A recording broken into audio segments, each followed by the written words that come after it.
Hi, everyone. Welcome to the New Haven Civic Innovation Prize. We're thrilled to have you all join us today for this inaugural prize competition. I'll hand it over to my colleague, Oni. Take it away. Hello, everyone. Thank you so much for the third live pitch event of Startup Yale and the first ever New Haven Civic Innovation Prize. I'm thrilled to have all of you joining us today, wherever in the world you are. Before I begin, I want to give a huge shout out to the City of New Haven's Economic Development Department for generously co-sponsoring this prize. In a moment, you'll be hearing from 4 fantastic teams competing for the $10,000 cash prize awarded to the best student venture, project, or policy focused on benefiting the City of New Haven. But before I dive into the prize, I want to acknowledge the Indigenous peoples and nations, including the Mohegan, the Mashantucket Pequot, the Eastern Pequot, the Scatacoic, the Golden Hill Paugussett, Niantic, and the Quinnipiac and other Algonquin-speaking peoples that have stewarded through generations the lands and waterways of what is now the state of Connecticut. We honor and respect the enduring relationships that exist between these people and nations and this land. Now, here today to help us select the winners, we have 4 fantastic judges. Peter Krumlish, Executive Director and General Secretary of Dwight Hall, Sarah Miller, Co-Chair of Mayor Elicker's Transition Team, Michael Harris, Executive Director of New Haven Innovation Collaborative, and Bruni Pizarro, Interim Executive Director of Junta for Progressive Action. Each team will have 10 minutes to pitch their idea and answer 5 minutes of questions from our judging panel. After all the teams have pitched, the judges will deliberate to choose the grand prize winner. While the judges deliberate, we ask you, the audience, to vote on who you think had the best pitch. We'll also be taking Q&A during this judges' deliberation. We'll announce the grand prize winner as well as the Audience Choice Award winner roughly 15 minutes after the last pitch is finished. So, with no further ado, it's time to get to the pitches. Up first, we have Cambium Carbon, an organization working to facilitate a new urban forest economy. Cambium, take it away.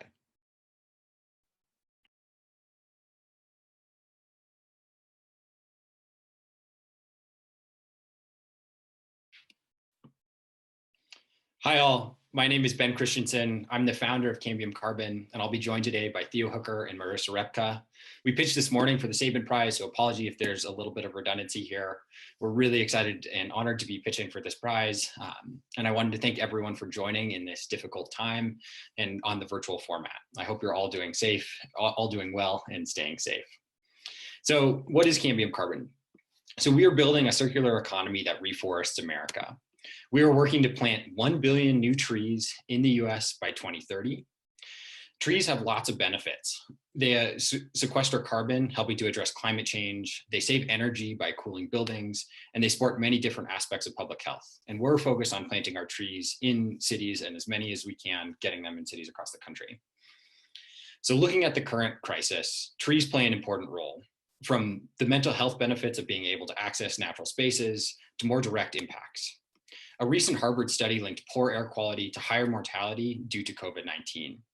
And trees help filter out some of those pollutants, providing numerous health benefits.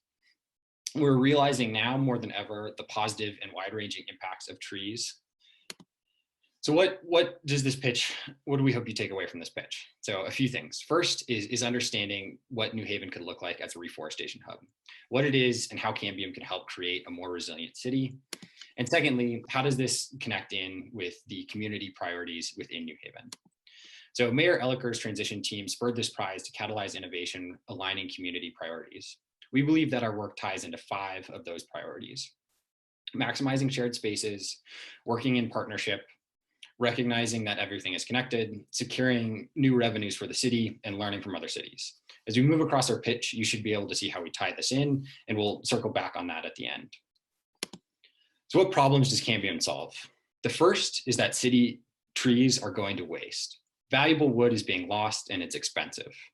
Across the US, 36 million trees fall in cities each year, and most of those trees are mulched, landfilled, or even burned. Cities don't have adequate funding to really deal with those. In often cases, they're sent to landfills. And there's about 12.4 million tons of wood in city landfills each year, and that costs around $600 million. Not only is there significant economic value lost in that, but there's also a significant environmental impact from decomposition of wood in landfills, resulting in off-gassing. We are turning a waste stream into a value to help create a new circular urban wood economy. By creating a new system that solves the waste issue and ties in opportunities for new revenue, we're developing the Reforestation Hubs concept. After a tree falls in New Haven, first we want to connect that wood to people who have the skills and expertise to turn it into higher value products. And then those revenues and wood sales are invested into essential infrastructure, building local nursery capacity, and supporting new tree planting, as well as proper care and maintenance of existing trees and the trees that we're planting as well. All of that really helps to close the tree's life cycle. So what does a reforestation hub look like here in New Haven? We've spent the past year engaging stakeholders throughout the city and the urban forestry network. The theme from that research is that while our city may hold a lot of the pieces, we're looking at a highly disconnected system. A couple of key bottlenecks. On the city side, a lack of connectivity is limiting. Understandably, the city has its hands full with day-to-day operations. As a result, it's unable to devote resources to partner coordination. For example, when removed city trees are offloaded to the local urban mill, City Bench, they're often dumped on site with little to no notice. City Bench, in turn, is limited by infrastructure. They're lacking a proper storage facility and facing high labor costs, which means they're only able to mill at low capacity, about once a week. As a result, the mill struggles to handle that erratic flow of wood from the city. Hugo and Hobie is a fellow Yale startup that connects artists and furniture makers with B2C contracts. The heart of their business is in highly collaborative, locally based wood projects. They like to tie their pieces to a story, a point of origin, a tree species, and the individuals behind the work. While they would love to utilize more New Haven wood, they're currently limited by a lack of tree tracking in the local supply. Because they get their premium value from transparent sourcing, they need strong coordination with the city in the removal process to capture the full value of a New Haven tree. Finally, the Urban Resources Initiative. These guys are the champions of our local tree planting efforts. Their Green Skills program creates jobs for local residents with employment barriers while getting new trees in the ground. Yet currently URI is resource limited and minimally connected with the other phases of this system. Additionally, they're facing a lack of local sourcing for new trees. Because local nurseries don't have enough supply, we currently have trees shipped to New Haven from nurseries in Maryland that got their saplings from Oregon. That cross-country journey and a lack of a local pipeline ends up undermining much of the carbon capture offered by new planting. So here's what we think New Haven could look like as a reforestation hub. When the city and its contractors make removals, coordination with local wood processors could lower their disposal costs while streamlining offtake. For City Bench, better information sharing and improved supply chain could help smooth their operating costs and increase capacity. For Hugo and Hobie, with better data and tracking, they could utilize more of New Haven's urban wood waste and capture higher value from a currently underutilized resource. In tandem, by funneling new resources into URI and pulling in Cambium's national partners, we want to help them grow and engage in more parts of this process, potentially expanding their jobs program to the woodworking arena, adding jobs while addressing the current constraints in the milling sector. Ultimately, this system would benefit not only New Haven's wood businesses, but also provide the city with the direct community-wide benefits that come from putting more trees in the ground. So what would $10,000 do? It all starts with building a convening platform. Right now, a critical gap in New Haven is a lack of connectivity. By enabling us to develop a platform for tracking trees as they come down, we think this financing could serve to jumpstart a circular wood economy. We also want to put direct investment into local milling and nurseries to increase their capacity.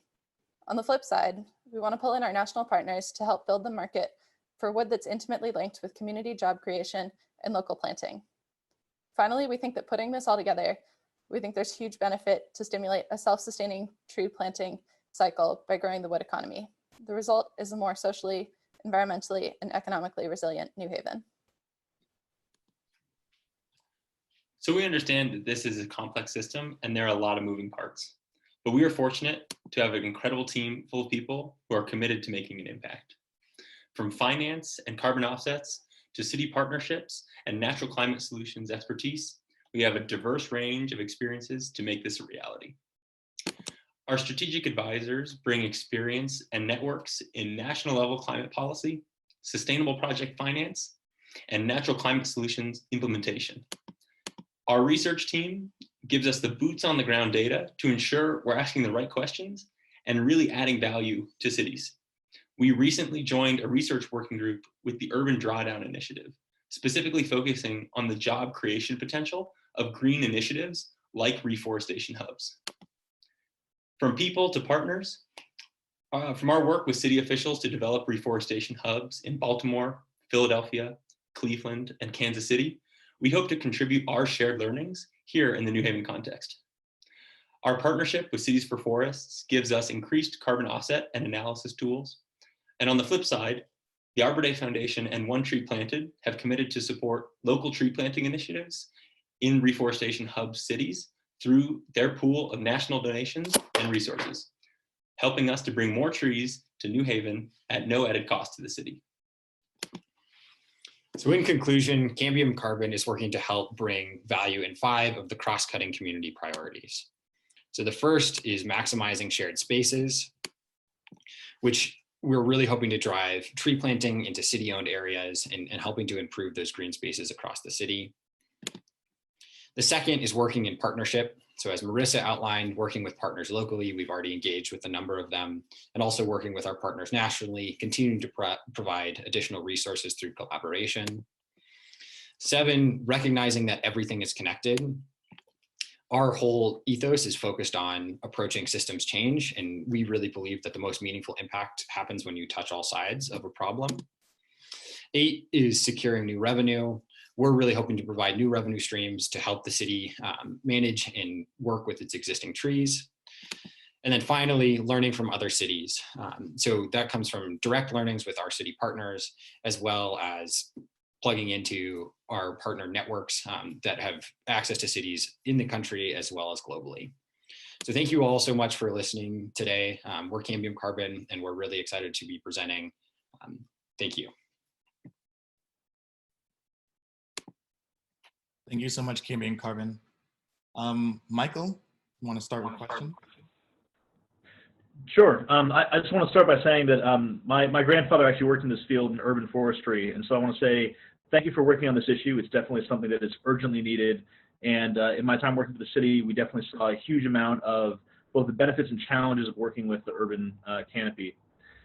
Looking at your model, a lot of the potential revenue, when you look at fostering new sources of revenue for tree plantings and urban greening, comes from the wood economy down the line, specifically working with furniture manufacturers.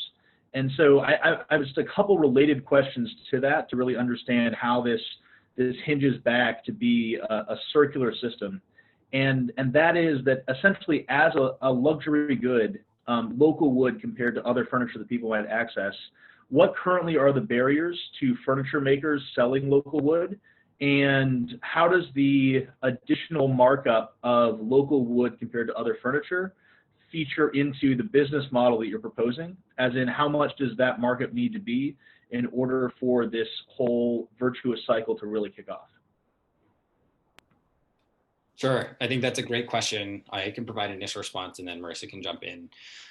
I think the key thing there in terms of creating additional value, so what we're really hoping to do is provide a premium on the products that we're selling that really ties into a broader investment. So when you're buying a coffee table from us, you're not just buying a coffee table, you're buying investment in local tree planting in your community, and you're also buying a story. You're buying information and knowledge of where that tree came from, and we think that there's some charismatic value there.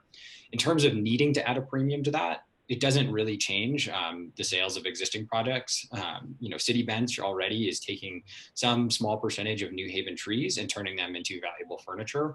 What we want to do is help them scale that up. So I was walking around the City Bench site on the backside of East Rock Park a few months ago, and they've got a lot of different slabs that they've just sort of accumulated over the years from New Haven City trees that they don't really have a plan to move, and they're not super focused on increasing their capacity and sales there.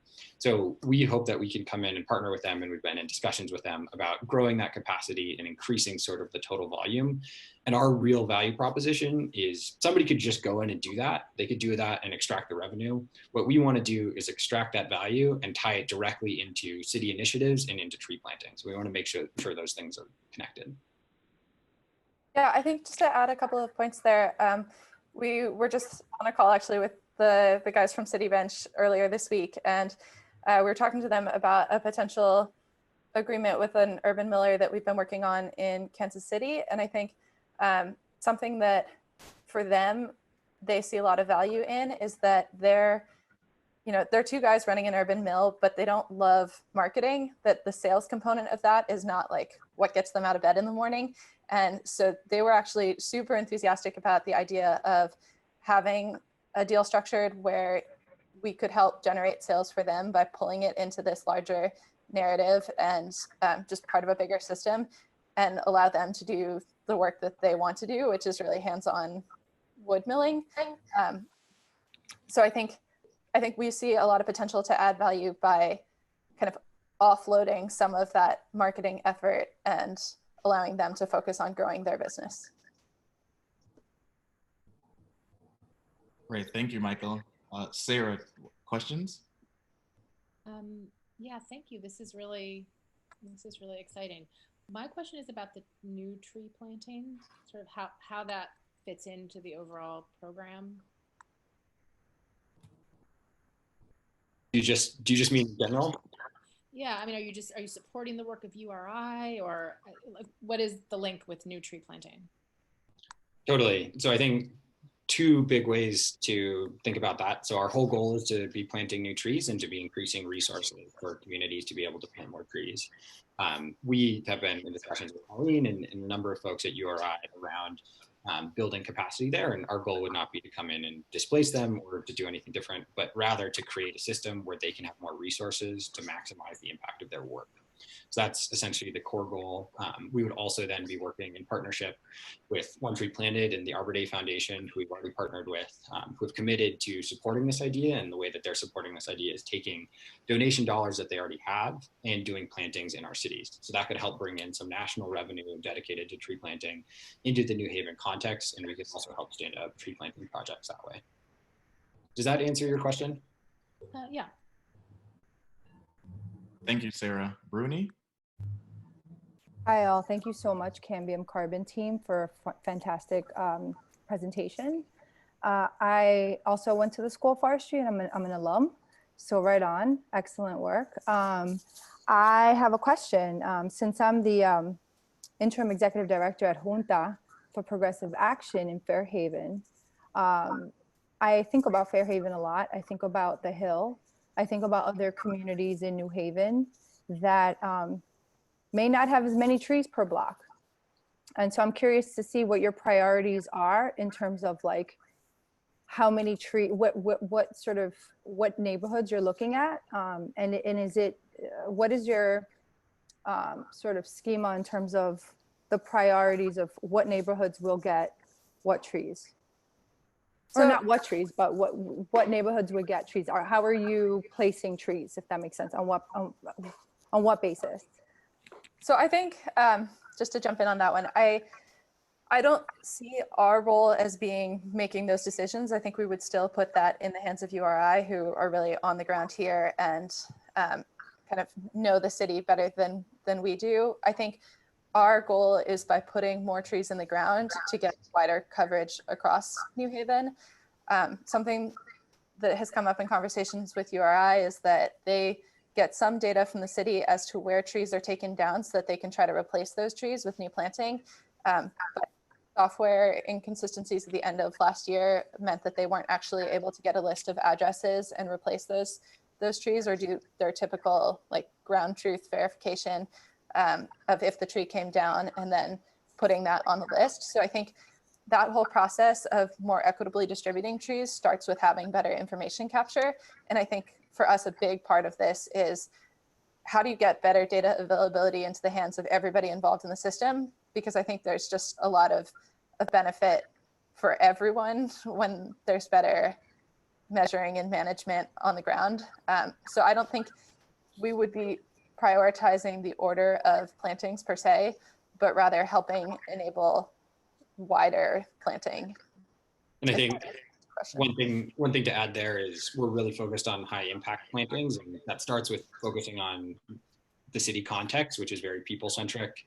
Across the country, and this is true in New Haven as well, there's a concept of tree equity where trees exist largely in wealthier neighborhoods, which also fall on racial lines. And I think one of the things we're really focused on is helping to enable plantings in communities that don't have access to that. So versus saying, working with existing partners to help identify those areas and support successful plantings in those spaces. And we don't see ourselves as the ones prescribing those things. We see ourselves as supporting URI to maximize it. And then the last thing to touch on, Brittany, which I think you mentioned, and this is what our Reforestation Hubs concept goes to, is we're thinking about New Haven, but we're thinking about New Haven as a hub for the surrounding towns and the surrounding cities. You know, if we're thinking about increasing nursery capacity here, we're thinking about doing it not just for New Haven, but for the broader towns and working in a more sort of regional context. Thank you. Thank you so much, Peter. Thank you. This is a really interesting project idea. I think you've identified an important need, and I think you have a good understanding of where the gaps are, and trying to connect them is really, really positive. I think the problem that I want to ask about with the connectivity is that for this system to work, it has to have integrity, and any weak part of the chain or the circle could cause the whole thing to break down. And one of my concerns from having worked with city governments is that under-resourced municipal government employees who all generally are working really hard and just can't do a lot of things. And what's your sense of how this plan can address the fact that a lot of the things that aren't happening are not happening because they're not prioritized, because they're limited resources, but those become kind of internal culture to city governments, and if people have to do it, and they're not paid to do it, even if there's incentives to do it, like new revenue streams, they may not do it. What are your thoughts about that? I think I'll jump and then Marissa, you can fill in. I think two sort of initial reactions to that. First, I think you're spot on, Peter. I think there's real needs to both have a system that has a ton of integrity and all of the parts are really working towards sort of this collective goal of building a better and circular wood economy, and doing that in the right way. I think from what we've experienced with our work in Baltimore, just as an example, we've been working with the city staffer, Sean, who runs Camp Small, which is their urban mill. They're sort of the first mover in the country for a city owning an urban mill that then is generating sort of revenue for the city.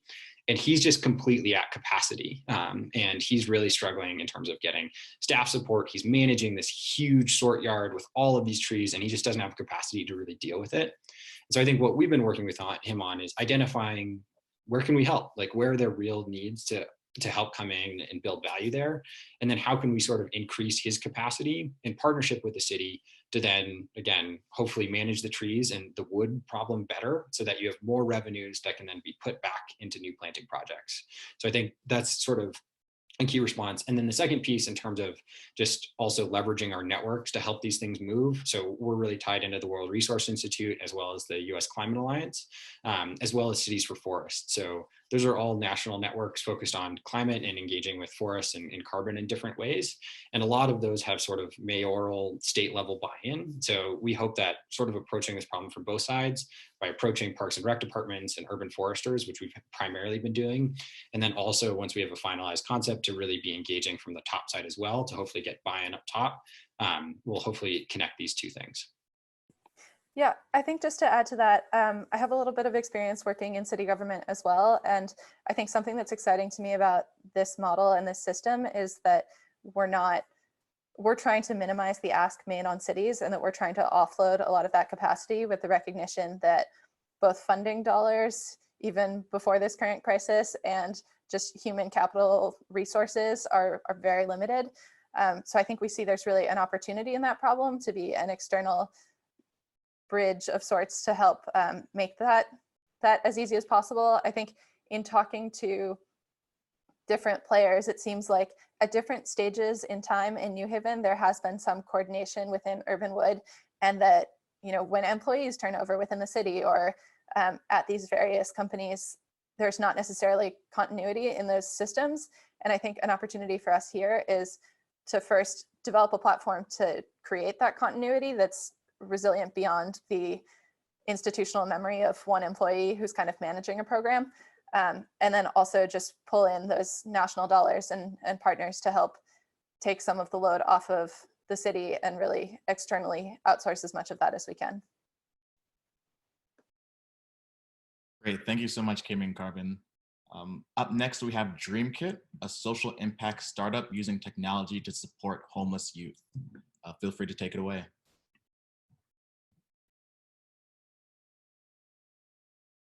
Hi, everyone. Let's share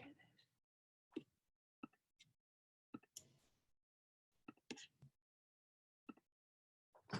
Cool. So hello, my name is Marina Marmolejo, and I recently graduated with my master's from the Yale School of Public Health, and I am the founder of DreamKit. Hi, I'm Tekwa Chung. I'm a computer science and economics student in Yale College, and I'm the chief technology officer for DreamKit. And Tekwa and I are 2 out of 26 beautiful team members on DreamKit who are addressing youth homelessness through our app. And we are addressing youth homelessness, which is one of Elicker's main priorities in his transition report. And so speaking of our team, this is Aaron. He has been working on DreamKit for the past year, and he was one of our first youth specialists, which basically means that he's previously experienced homelessness in New Haven. And in working with Aaron over the past year, I've really deepened my understanding of what it's like to experience homelessness in New Haven. And it's a grind. He brought up a bunch of issues that are currently problematic within the system. One, he mentioned that it's hard to keep track of local resources like job trainings or case management, therapy, and other events happening. And it's really difficult, and the information about events isn't easily accessible for these young people.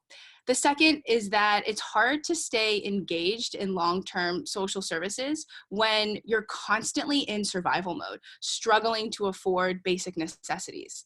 And the third thing Aaron mentioned is that there's no way to really remember your progress, let alone share it with people who can help. And this becomes easy to feel isolated, lonely, and helpless.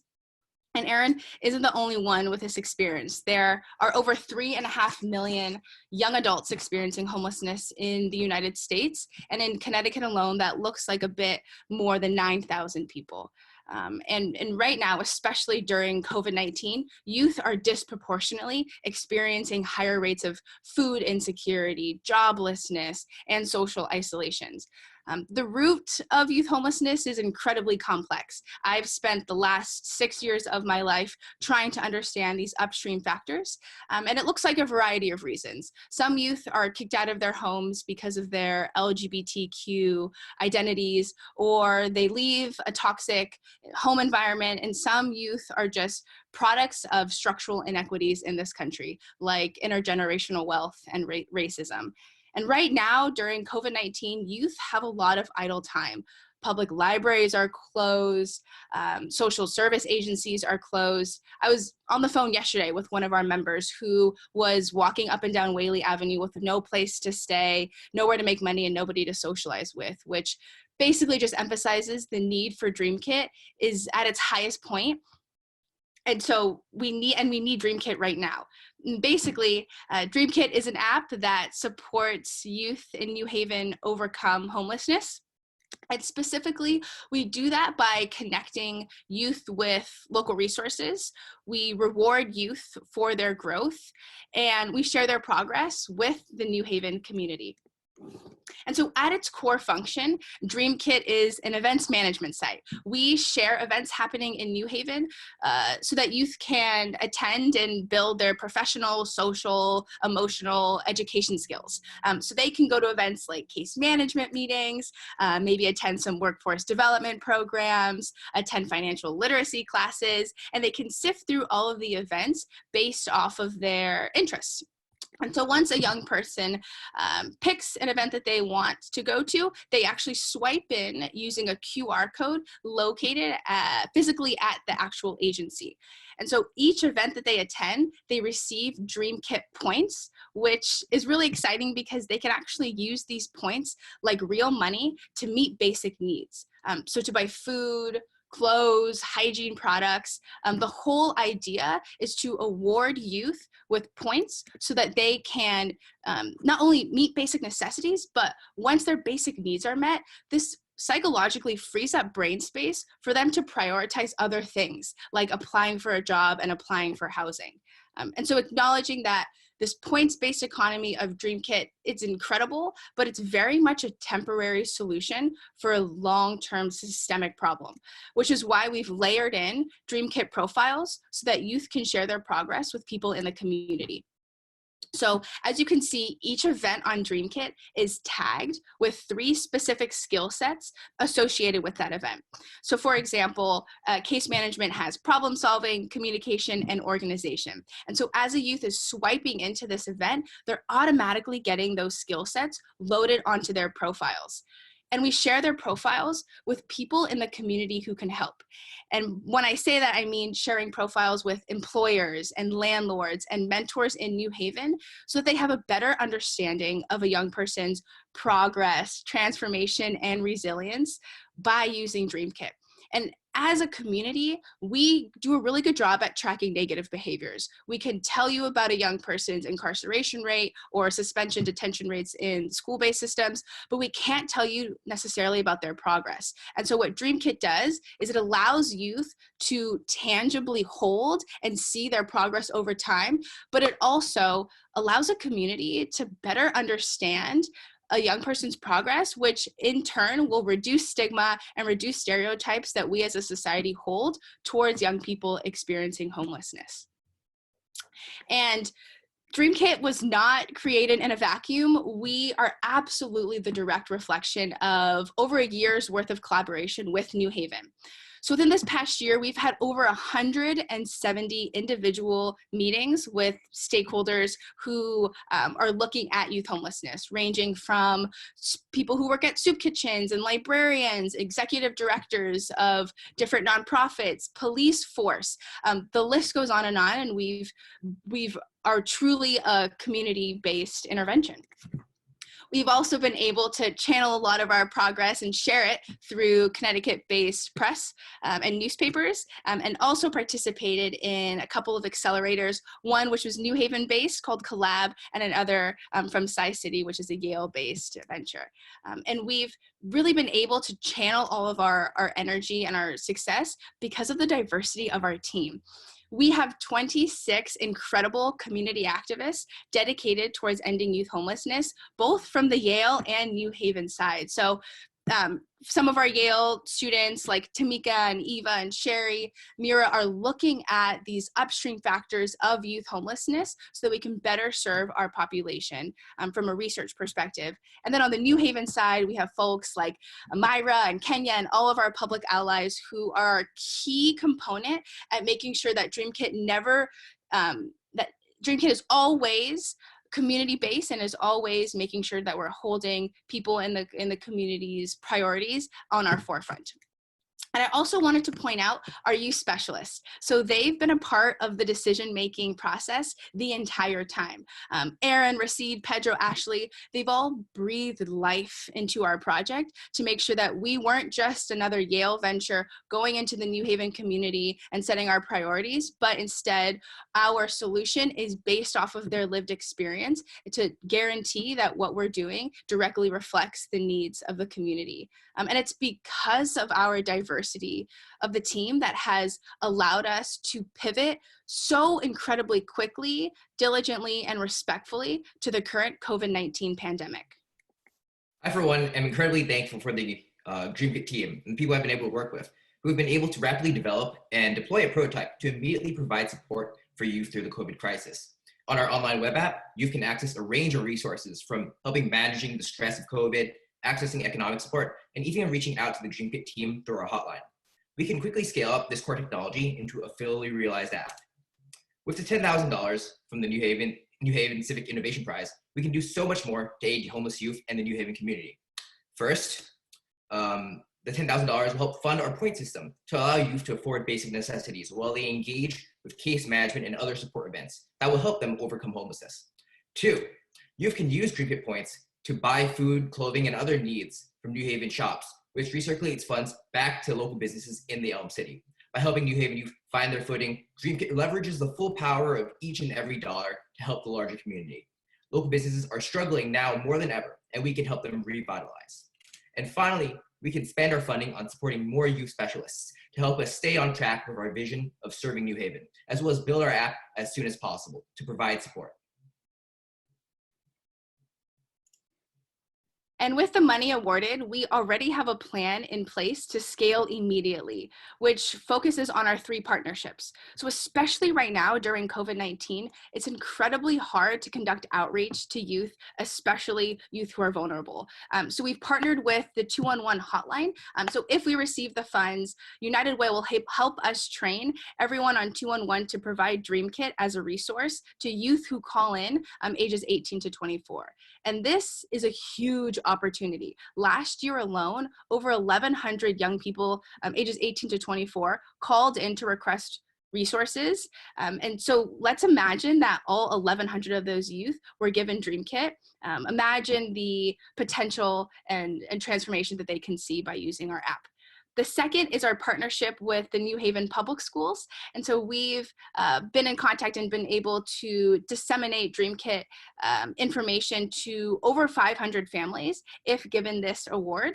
And then the last is our partnership with Youth Continuum. So that's the only drop-in center for unstably housed youth in New Haven. And myself, I will work very closely with their youth advisory board in the coming months to make sure that DreamKit is conducting respectful and intentional outreach within those youth who funnel through Youth Continuum.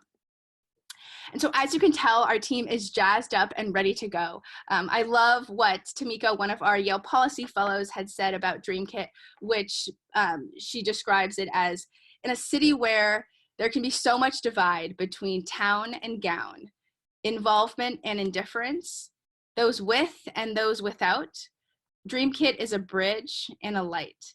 And I love what she said, because it just acknowledges that, yes, youth homelessness is an incredibly daunting problem, but with the vibrancy and the energy behind our team and our involvement with the New Haven community, we're all hands on deck, and we absolutely cannot fail.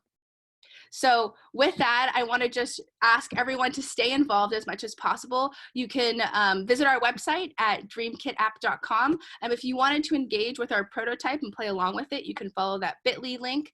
My contact information is there, and you can follow us on social media. So with that, I want to thank you all for listening to our presentation. Thank you so much, DreamKit. Up first, we have Sarah. Thank you, guys. This is really, really interesting. What my real question is about devices and whether you think people really have access to devices. One of the things we're seeing right now with COVID-19 and trying to facilitate distance learning is that a lot of people don't have devices. If they do have devices, they don't have access to the internet. And so I'm wondering to what extent you think that would be a block for this. Yeah, thank you for your question. We are very aware and intentional that some youth might not have access to phones, which is why this is a picture of our launch party in January, where we had stationed Assurance Wireless, which is a business agency in New Haven that provides free phones to low-income individuals. So all the youth that attended, for example, our launch party, were able and equipped with free phones that get, I think, 5 gigabytes a month if they can prove like their low-income status. So we're very much conscious and thinking about that question in terms of like accessibility and technology. The great thing is that the federal government has funded programs like Assurance Wireless to occur for a reason. We understand that access to the internet is almost a basic need now. And so we, any youth who might not have access to a phone, just need to let us know, and we'll make sure that they are equipped with one. Thank you so much. Bruni, any questions? Hi, DreamKit team. How are you? Thank you so much for for this wonderful presentation. I wanted to ask a question, and it's more of a human versus technology question. When you look at point of contact, the participants that we see, our constituents at Junta, they know our director of social services for 20 years. They come in, I mean, we get calls from Puerto Rico, referrals that we don't even market to Puerto Rico or other countries, but we get, like, they know that the human connection is there and that continuity of service is there. So, and I would say our case managers are like the first point of contact, and we, like, our case managers are also like navigators for them. But it's very, like, you could hear a voice, and like we reward them in other ways. So the capital there is like, great job, we tailored a plan for you. And then that same person that they look up to in the community as a role model, right, that comes from that community, gives them affirmation. So how is your app going to provide a better service or be more effective than just a human case manager in different community organizations? Oh, I love that question. That's something that we've been thinking about, especially because like the technology versus human connection is so different. And so with events on DreamKit, that's our way of providing youth an opportunity to all congregate in the same place. And so we've had actually really strong partnership with the New Haven Free Public Library, where we host events that youth can essentially go to. And that within itself provides like the social, emotional support that a lot of young people need right now. And so basically, we want to make sure that youth know that we're there for them. And if that looks like us creating additional events just for the sake of coming together and breaking bread and building community, and then youth can attend those events and receive points for them, then we're absolutely going to do it. I also wanted to add that some of our youth specialists wanted to add features, which we will be doing because they requested it, about youth-to-youth connection on the app. So essentially inviting other youth to events that you can go with, or like creating chat messages to talk about events that they've found helpful and sharing with other people. So making sure that DreamKit is not just a standalone individual experience, but you are now a part of something bigger and a better community. From my personal experience, I knew that in order for DreamKit to be successful, trust building is absolutely necessary with stakeholders, right? Which is why we've spent the past 16 months hustling and every day just making sure we're out there with brand recognition and showing youth that we care. Like, I've showed up with homemade cookies to a youth shelter to show them, like, this is DreamKit, this is me, this is my face. There are people behind an app that care about you, and which is why I decided to stay in New Haven after I graduated and work full time on DreamKit, because that trust building takes time and it takes patience, and we're absolutely ready and committed to doing that. Thank you. Thank you so much. Peter, any questions?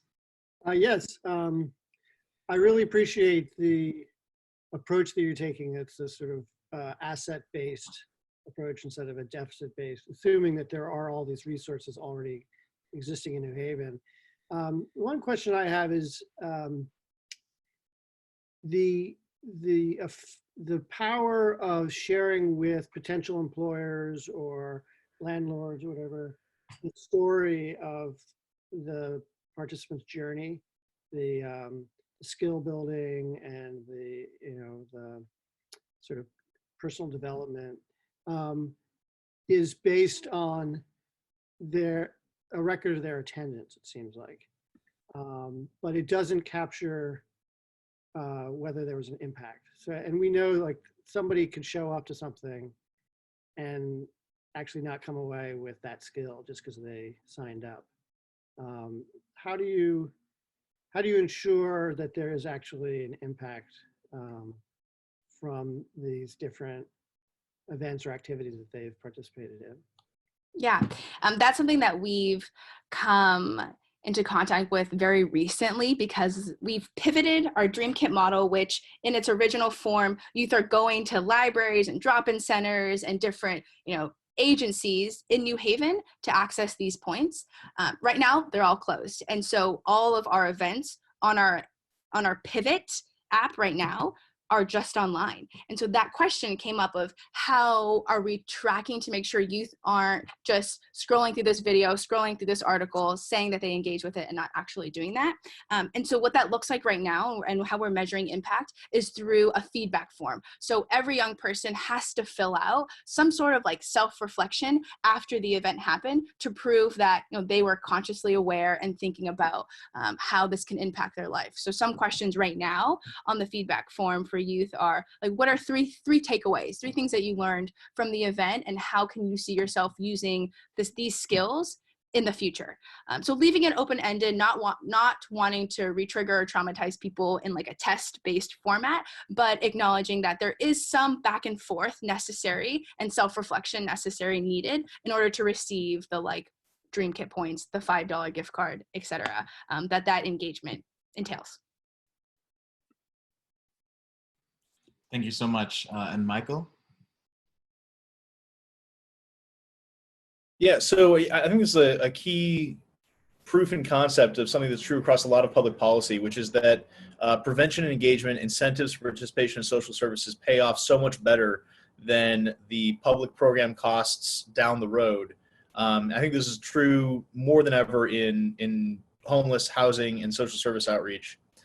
But even with the research that proves that spending dollars in classrooms and on upfront work programs save dollars in prisons and housing costs, we haven't adjusted our public policy.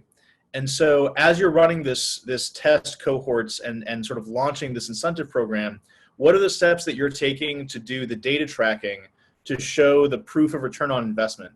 Because while this involves a whole series of partners, the funding for this really is philanthropically minded to try to decrease the problem. And so I guess the heart of my question is, how are you approaching tracking the outcomes in a way that's going to position this for the target funders that you think will enable this to scale and grow into the future? That's a great question. And specifically when we're looking at long-term metrics, we're talking about reducing incarceration rates, reducing hospitalization rates, and increasing housing opportunities. And so those are like huge metrics to be able to calculate, and we understand that. And so what that looks like right now is us just having constant communication with Connecticut Coalition to End Homelessness, United Way, who are the 2 main like beasts of data collection on homelessness. And so what we want to do is track people in our cohort right now and ask them, in engaging in Dream Kit events, has that allowed you to meet basic needs and have food available now through Dream Kit, so you don't have to check yourself into a hospital, into an ED, and get food and shelter for the night. And so it's being aware at where in the pitchfork where the opportunity and where Dream Kit is saving youth from costing the city X amount of dollars. And so with that looks like feedback form questions that you fill out after the event. It looks like us keeping track with them via text message, calling, and trying to understand how we are on a daily, weekly, monthly basis, helping youth meet those basic needs so they might not fall off and access other social services that are more costly for the city as well. And so that looks like more conversations with Connecticut Coalition on Homelessness, United Way, and then someone on our team who is my mentor and co-founder, Yusuf Ransom. He's a professor at the Yale School of Public Health, so he takes on a lot of the data tracking metrics and evaluation piece of Dream Kit, and frees up my time to do a lot of the community-facing organizing activities as well. So we have people on our team who understand that question, mentors, board members who are constantly thinking about that. Great, thank you so much. Up next, we have Havenly Treats, a food business and job training program for refugee women. Havenly Treats, feel free to take it away.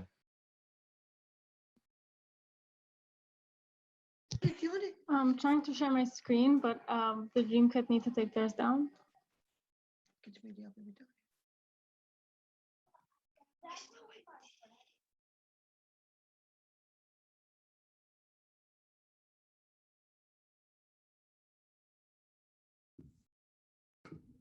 Hi, everyone. We're honored to be here. My name is Katarina. My name is Nida. And my name is Ben. We are the co-founders of Havenly Treats, a nonprofit bakery run by and for refugee women. Our mission is to help refugee women prosper, uplift their families, and shape their communities. من اللاجئين في أمريكا عاطلين عن العمل، وهذا الرقم يتعادل مرتين بالنسبة للنساء، ليس بقلة مهاراتهم، عندهم مهارات كثيرة.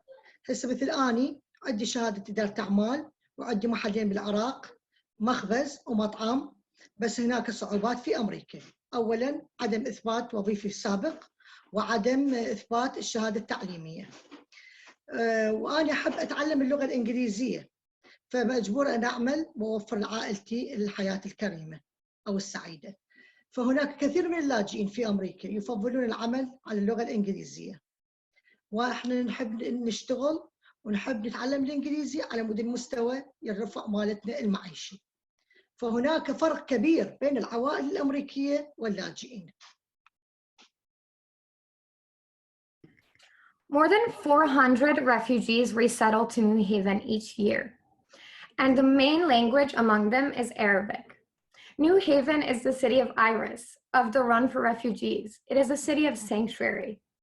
Our city has very, very strong resources for initial resettlement support. But what happens after the first 90 days when refugees are supported by IRIS and federal support? We need to invest in opportunities that unlock economic mobility for the long term. That is why we are excited that Mayor Elicker's transition team is calling for programming that invests in vulnerable communities through skills training, educational programming, and access to municipal resources. At Havenly, that's exactly what we do. We believe that no one should be forced to choose between making an income and getting an education. And that is why at Havenly, trainees earn while they learn. We offer paid job training and leadership fellows to refugee women in New Haven. Our training program, the Havenly Fellowship, has 3 core components: education, employment, community. Every week, fellows work 15 to 20 hours at the kitchen under NIDA's supervision. For many of them, this is the first work experience in the United States. Before work, fellows attend 1 hour of classes covering digital literacy, financial literacy, English, and more. Fellows are also connected to a number of service providers in New Haven, such as Workforce Alliance, New Haven Works, Husky Insurance, the New Haven Financial Empowerment Center, so that they can then access those services independently. At the end of the fellowship, trainees have the resources, networks, and knowledge they need to independently navigate their communities and their careers. Havenly is more than just an idea. In 2 years, our online and wholesale food business has generated enough income to support 2 iterations of the fellowship. We have trained 6 women and are currently the only source of household income for 4 families in our program. All of our fellows have transitioned off of cash assistance. Hala, a graduate from cohort 1, is now working at the University of New Haven and is the main breadwinner of her family. Oh, and by the way, everyone loves NIDA's treats. Things were going really well.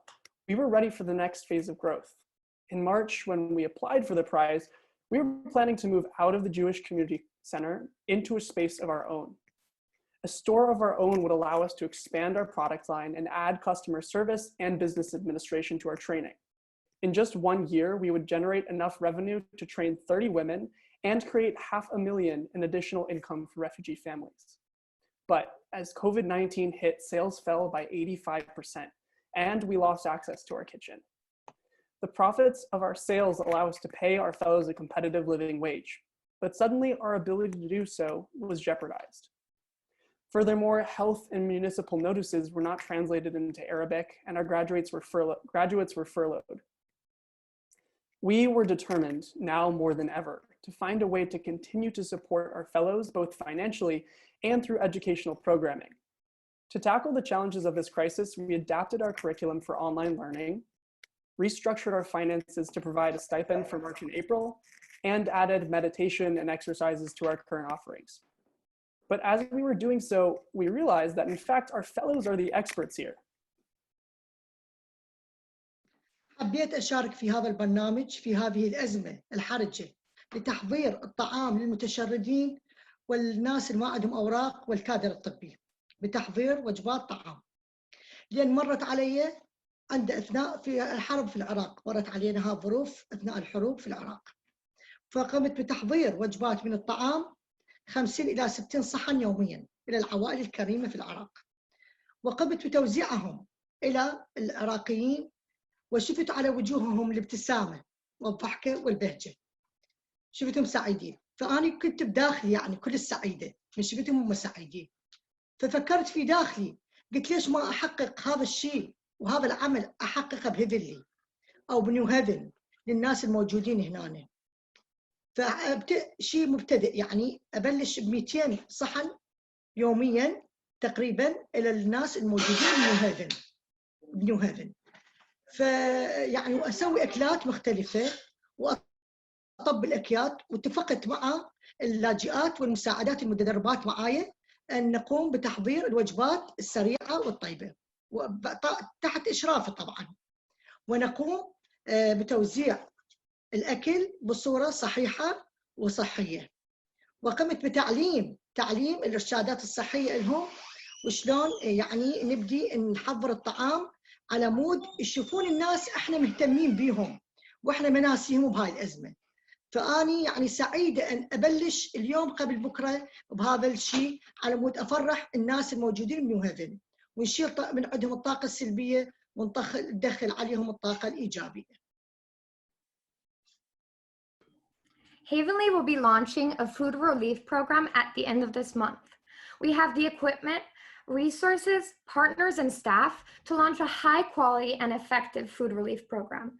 I am incredibly excited to announce that since we applied for the prize, we have moved out of the Jewish Community Center into a storefront in downtown New Haven. The storefront has a fully equipped industrial kitchen and a contactless pickup location. We have partnered with Haven's Harvest, a local nonprofit, which will provide the ingredients donated from local farmers and help us distribute the meals. YHAP, the Yale Hunger and Homelessness Action Project at Dwight Hall, has agreed to help us support donated rent for 2 months. We are also talking to the city, the mayor, and other community organizations to best understand how our program can fit into current relief efforts and reach those most in need. Thanks to our conversations, we have decided to prioritize those that are currently without shelter and are being housed in hotels for the duration of the crisis, and undocumented families that are not receiving government benefits. But Havenly's food relief program is more than just a Band-Aid solution. It has been our dream to open a storefront since the very beginning. Although we don't know when we will be able to open the storefront to the public, having a kitchen of our own will allow us to spend 2 days per week doing product development and market research to understand how we should pivot our sales and business model to best adjust to the impact of COVID-19 on sales and the food market, so that when we reopen, we can relaunch stronger and more impactful than ever before. Due to reduced sales, we don't have the cash flow to actualize these plans. Given our current financials, as of May 2020, we will have to furlough all employees, and the women in our program will be back on government assistance. The New Haven Civic Innovation Prize is the key to implementing this plan. If we are awarded this prize, we will use the money to pay our chefs and keep their families afloat through this crisis. But the money will not be just a cash transfer. It will allow Havenly to launch its own store, which is our dream, and share our delicious meals with those most in need during this crisis. Please help us make this a reality. Thank you. Thank you all so much. Bruni, first question. Thanks a lot. Havenly, thank you so much for your wonderful presentation. Very informative. Nieda, I hope I'm saying your name correctly. Thank you for explaining a little bit of Havenly treats for us and giving us more information. So many things. I have a question about the landscape with the New Haven nonprofit landscape. So we have City Seed, the Sanctuary Kitchen, and we have a lot of other community kitchens across New Haven that have been popping up, right? So I guess my question is, how do we start looking at, like, how does your initiative not overlap? Because I'm seeing some overlap here with the kitchen, sanctuary kitchen, catering. So I understand that there's an educational component, but the kitchen component is my question. Are we overlapping services here is my question, because New Haven does that, and we often in the new nonprofit landscape, we often overlap. And then we don't overlap, we silo. So how are you guys not overlapping services? That's the question I have. Yeah, absolutely. Thank you so much for this question. And it's a very important question. I think that we've taken very seriously since the beginning when we started. First of all, because I do think there's a tendency for Yaleys to take over the city and create things that are duplicating services. So it's something that we've been thinking about carefully. And I just want to defer to Camila and Malak, who are full-time staff. And I think there's two questions that you mentioned here. One in terms of our fellowship programming, and is that duplicative? And secondly, the sales component, is it the same model, catering based? So Camila, if you could take the fellowship component, and Malak, the sales component, that would be great, I think. Sure. Yeah, so I think although the parallels in our organization is that we serve many Arabic-speaking refugee women and we utilize a kitchen, our models are very different. So as we described, we have a 6-month-long fellowship program that is really concentrated. We spend at least 20 hours with the women in our program every week, which is just a different model. And we combine the work with educational hours every day. And that's different than the catering program that Sanctuary Kitchen offers. And the experience for women is different. We also partner in certain ways with Sanctuary Kitchen. So I've taught English classes there for the last few months. And so in some ways we share services where it makes sense. So we've been in close communication with folks at Sanctuary Kitchen for a long time. And I would also say that a key difference is that Havenly on our horizon is becoming an organization that is run through and through by refugee women, and we work towards that actively, I think maybe as you can see in this presentation itself. And I think that is really significant and is a difference between the organizations. And so, yeah, I think I could get into more detail, but that's what I'll say for now. There was one thing I wanted to add on to that already awesome answer, which is that at Havenly, our focus is really with the fellowship is transitioning our fellows out of Havenly and into formal jobs.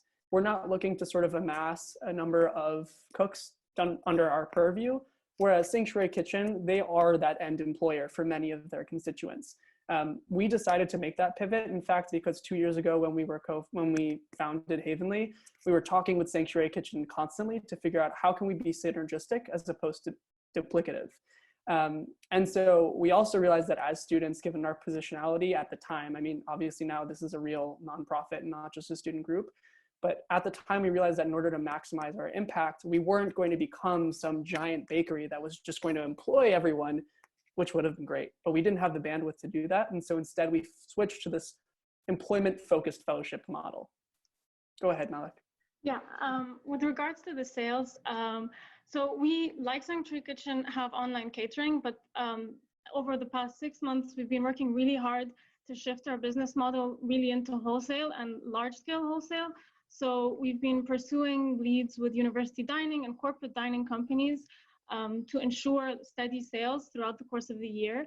And I guess another point where we sort of differ from Sanctuary Kitchen in their sales strategy is that a lot of their sales are based on community events in which there is refugee chefs cooking and a lot of intercultural exchange happening, and we don't offer that sort of programming. And so we kind of have these separate sales revenues where ours is really focused on wholesale. Thank you. Great, thank you so much. Peter, you're up next.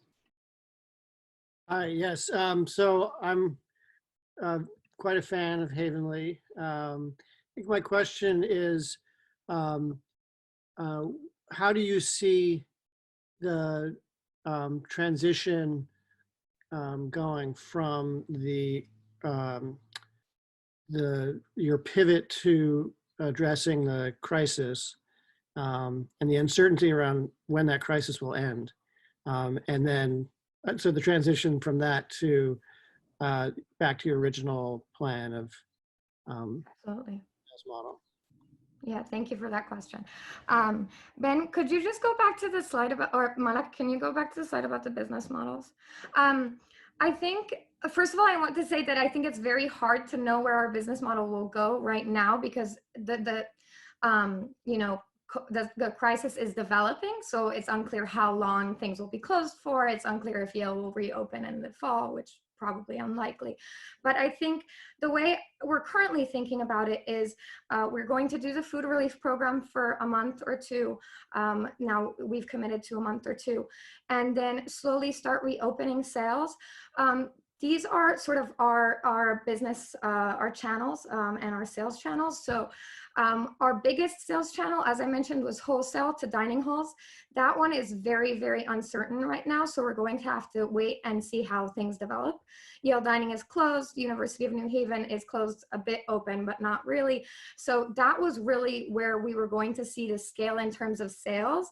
And that will reopen at some point, but it is unclear when it will reopen.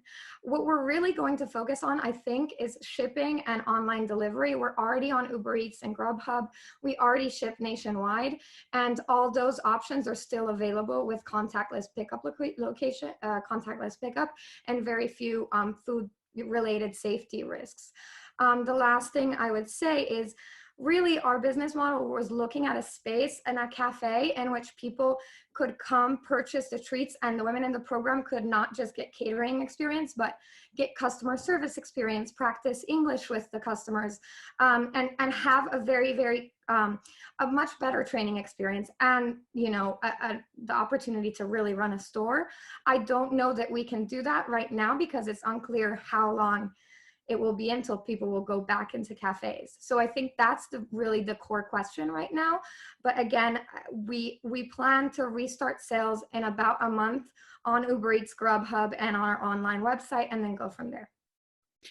If I could just speak to a different dimension of your question, Peter. One key element of our mission, as stated earlier, is helping women in the program feel a greater sense of belonging and ownership in their community, and feel a sense that they are agents of change and can shape their community just as anyone else can. And I think that this this experience of contributing to food relief efforts in the city is incredibly additive to that element of our mission, and is something that NIDA and the fellows moving forward can look back on, and something that can just, I think, yeah, just contribute to us, fulfilling that part of our mission. Great, thank you all so much. Michael, next question. Yeah. So some of your answers about how the business models differ from other approaches has sort of informed sort of the balance of purpose between financial benefit and training for the fellows. So I guess I'm really interested in hearing your vision for what does Havenly Treats look like in 5 years? When there's a broader network of fellows who have graduated from the program, what's the relationship with the rest of the program graduates? What's the breadth of distribution? What does the physical site look like? Absolutely. So I'll just start, and then everyone can add on, hopefully, because we have very different perspectives on the program at this point, I think. But I would say we are planning for the storefront to be sort of the main location, and for that to be the home of the program, the offices, the classrooms for the 6-month training program. And we are currently thinking through what the alumni network will look like and different options in which how the alumni network can continue supporting us. So one option for the alumni network is to take administrative positions at Havenly. So that's one of our biggest goals, is to keep administrative positions open, like we've done with NIDA, really involve the fellows in administrative positions. The second goal is to launch a program in which the fellows would hold workshops at partner organizations, for example, Workforce Alliance, to adapt those services and to sort of build awareness about cultural awareness, linguistic awareness, so that the fellows can transform other services to multiply impact. The third way that we are currently thinking of, but obviously this will be completely dependent on who is in our alumni network and where they want to bring this organization, is for the fellows to start doing workshops of their own. So let's say, for example, we had someone from Husky Insurance come during the training program and do programming. They would then repeat that workshop for women in their community. So as part of the alumni network and multiply the impact that way. So those are kind of the three core ways that I see that transforming over time. I don't know if anyone wants to add. I did want to add a couple of things. I mean, I think Katerina, first of all, started with a great point, which is that I think our team, if nothing else, is flexible. And we've had to be flexible as our business model has had to change in order to adjust not only to COVID, but as we've grown and learned about how we need to be fitting into New Haven's already existing nonprofit scene. And the reason why I say that is because I think it's the most interesting thing that I've learned about nonprofits, that their goal should be to phase themselves out, right? And I think that that really holds true for us in what Katerina is saying about having ultimately refugees being the ones running Havenly Treats. One of the main tenets of how that's going to happen is through allowing sales, or rather hopefully stimulating sales, to become a greater financial support system than grants and fundraising, which is what we've been doing in this current sort of startup phase. And I mean, we got the City Summer Accelerator, I guess that was 2 summers ago now, and it completely launched us into a new era of success. And we're so thankful for that experience. But ultimately, we think that once we open this storefront and our sales take off, as we know they will, because Nida's food is ridiculous, we think that we'll be able to take less time in the fundraising, grant writing section of things, and allow sales to really drive the model itself. Thank you so much. Sarah, last question. Sure, thank you guys.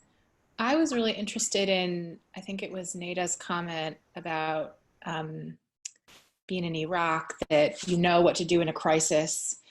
And I wonder if you can talk about what those lessons are in terms of Havenly, how some of those have translated, and how you see them being used going forward. Should I translate for Nida that question and let her answer it? Okay. Nida? نعم ملك. السؤال انتي تكلمتي عن تجربتك في العراق، وايه اللي انتي تعلمتيه من التجربة دي تساعدك في وقت الكورونا هنا وقت الأزمة؟ والله هسه احنا العالم هي بحالة خوف وهلع، العالم يعني مو بس أمريكا. اوكي، ممكن أترجم جملة؟ اوكي. فيعني طاقتهم السلبية أكثر من الطاقة الإيجابية، والعالم خايفة، والعالم ما ترتاح نهائيا. فإحنا نريد ندخل الفرحة على قلبهم، نريد نسوي لهم شغلة حلوة. يعني أنا بتجربتي بالعراق أثناء الحرب العالم تعبانة، طاقة ما عندهم. من سويت هاي الشغلة أني حسيت أكو شيء، سويت شيء يعني استفاديت من عنده، أعطيتهم طاقة، فرحة وهذا الشيء. Okay, I think my internet cut out for a second, but when I made the meals for my neighbors and community members in Iraq, it gave them a lot of positive energy and they were really happy and it gave them joy.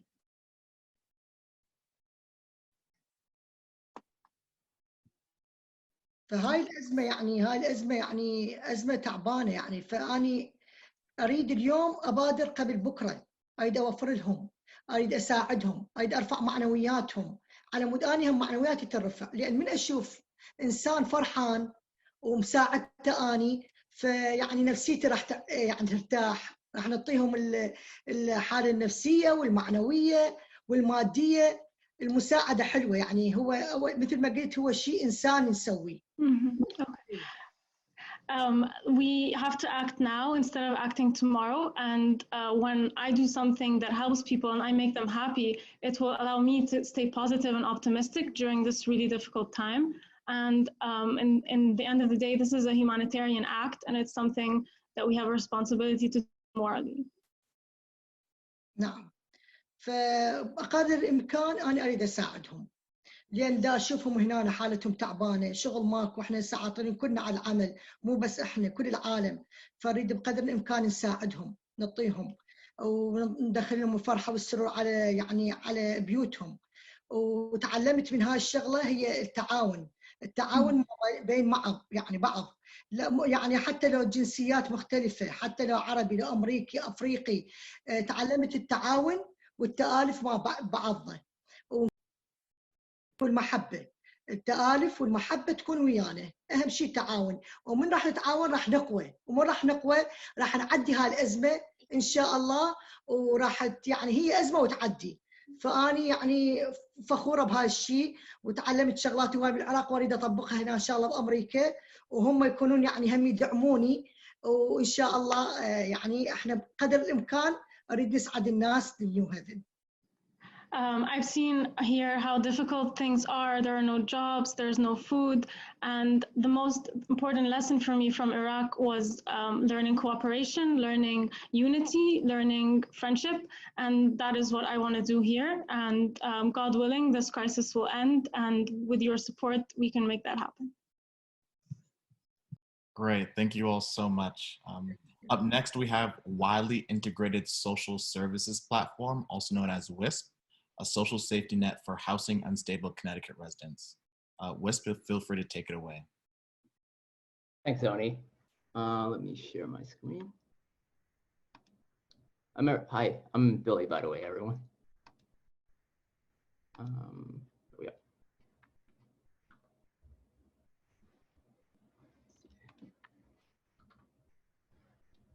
Okay. Hi, I'm Billy. I'm part of Source Development Hub, and we work on WISP. First, a huge shout out to DreamKit. I think we work in very similar areas, although we approach it differently. So our pitch, we're creating a platform, the Widely Integrated Social Services Platform, or WISP, to reduce housing instability and improve associated health outcomes. This is a map of New Haven's housing crisis, an eviction map, one of many housing crises nationally. This is a recent map of COVID-19 hospitalizations in New Haven. It is remarkably well correlated with our eviction map. And over the past few decades, there's a growing body of research that tied together housing and health. We're not just talking about data points on a map here. We're talking about real places with real people impacted by both housing instability and by COVID-19. Here's a couple of those places throughout New Haven, from Bella Vista and Fairhaven to 66 Norton in Dwight. Housing instability is defined as paying more than 30% of your income on rent. It affects 1 in 3 Americans. Even worse, it affects 1 in 2 New Haveners. That's over 70,000 people here. And really recently, we just found out that over 30% of all Connecticut renters were unable to pay rent in April due to COVID. Consequences of this instability have bad outcomes for tenants. Only about 20% of them are historically legally represented in eviction court. And that subsequently leads to over 500,000 homeless Americans. That number is just an estimate and can be high as 3 million. The causes for housing instability can be broadly broken down into 2 categories: policy failures and health and opportunity inequities. On the policy side, there's failings in the lack of public housing development, affordable housing deregulation of existing units, as well as inclusionary zoning failures for the private sector. On the socioeconomic side, intergenerational homelessness, the opioid crisis, as well as substance abuse, and racial biases and opportunity denial all contribute to instability. That's a lot of impact, both for individuals, for institutions, women and families, children, persons with disabilities. These are among the most affected primary stakeholders, and this also affects institutional stakeholders and the community. Housing instability impacts families, especially single mothers. It puts individuals at risk for acute infectious diseases as evidenced by COVID and chronic diseases like HIV/AIDS. Instability has effects on cognitive and developmental growth of children. And as DreamKit already mentioned, there's a huge issue with childhood homelessness. Now, it also affects the elderly and persons with disabilities by reducing access to care. Now, housing instability also affects communities and institutions. It costs shelters over $7,000 to shelter a family in New Haven. Evictions cause landlords 4 to 6 months of lost rent. Instability increases Medicaid expenditures by over 12%. Now, this all trickles down to the taxpayer. Leaving a person homeless can cost the country as much as $30,000 to $50,000 per year. Now, what if we could intervene, right? What if we could come up with a scalable solution to housing instability? Looking at the market, existing platforms addressing housing fall into 2 categories: healthcare referral platforms, known as social determinants of health platforms like NowPow, or real estate-focused platforms, PropTech, like Zillow. However, SDOH platforms do not provide direct housing access, only referrals, while PropTech platforms do not provide ongoing case management. So there's currently a gap to design a housing-based platform that also offers ongoing care. Now, nationally and in New Haven, there's a critical need to develop this platform. These are direct pages from the City of New Haven's Affordable Housing Task Force that specifically highlights acute housing needs, funding a case manager program to help residents navigate affordable housing, and streamlining a system to access affordable housing. There's additional needs to create training programs to keep families housed. Out of this, we've identified 3 core customer segments that are most affected: tenants, consumers of affordable housing, landlords, suppliers of affordable housing, and housing case managers that facilitate rental transaction and provide follow-up care. So for each of these customer segments, can we now use technology to better service them to find housing and decrease the risk of losing it? That is the Widely Integrated Social Services Platform, or WISP, a holistic system that takes 3 key innovations: education, marketplace, and case management to address housing and instability with tenants, landlords, and case managers. The objectives of these innovations is teaching to rent, finding a home, and retaining housing. Now, the key here is finding a home. Our MVP is the affordable housing marketplace. It's a simple concept, connecting tenants to affordable housing. However, innovation is necessary because unlike Zillow or Craigslist, many tenants needing affordable housing are limited not just by price, but also by bad credit, racial bias, criminal history, and landlords who simply don't take their housing subsidies. We innovate by developing an inventory for tenants to search for affordable housing and for tenants and for landlords to advertise on, but also to be able to match tenants with landlords and the ability of landlords to refer tenants to other landlords. This gives agency to the tenants. It removes selection bias on the landlord side, and it also increases the market by allowing landlords to provide access to other landlords. Now, this is how it works. On the left-hand panel of our marketplace, tenants and case managers can search for affordable housing using search filters that include subsidies such as Section 8. They can also filter for opportunity metrics such as access to healthcare or transit. Finally, they can follow up with a contact option. On the right-hand panel, landlords can accept any incoming request and continue the conversation or refer the request to another landlord. These actions offer direct connections between tenants and landlords and greatly decreases this cost of searching for affordable housing. And while the marketplace is our MVP, we've already developed the ecosystem around it to be able to make it truly unique and innovative. We've added tools for learning to make tenants more attractive and knowledgeable. We've added automated surveying for health and housing to connect tenants with case managers for continued care. This is an example of an educational survey we designed to help with financial literacy. This is a web-based prototype that we've developed for veterans to help manage finances for rent. You can try it out, gift.wisp.services. And we've already developed a case management system for follow-up care as well. This is an app interface for case managers. If clients have issues, providers can send them automated text reminders or surveys and get real-time feedback. Now, we believe that our entire ecosystem driven by our marketplace provides great value. Let's look at our impact to stakeholders again. If housing instability leads to health disparities, then housing stability should increase health outcomes and well-being. Now, this is the idea of housing first, and it's a program that's implemented worldwide now. With WISP, we can provide access to housing and improve access to care. This improves opportunity for everyone.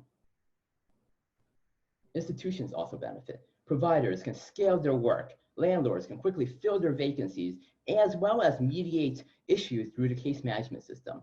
Medical no-shows decrease because of our automated reminders. All this filters down to decrease service utilization at the municipal level. Now, looking forward, we're already developing the marketplace in Fairfield County. We hope to be able to use the prize funding here to be able to scale the R&D and server costs to bring the marketplace to New Haven. And we can do so by late summer using our current infrastructure.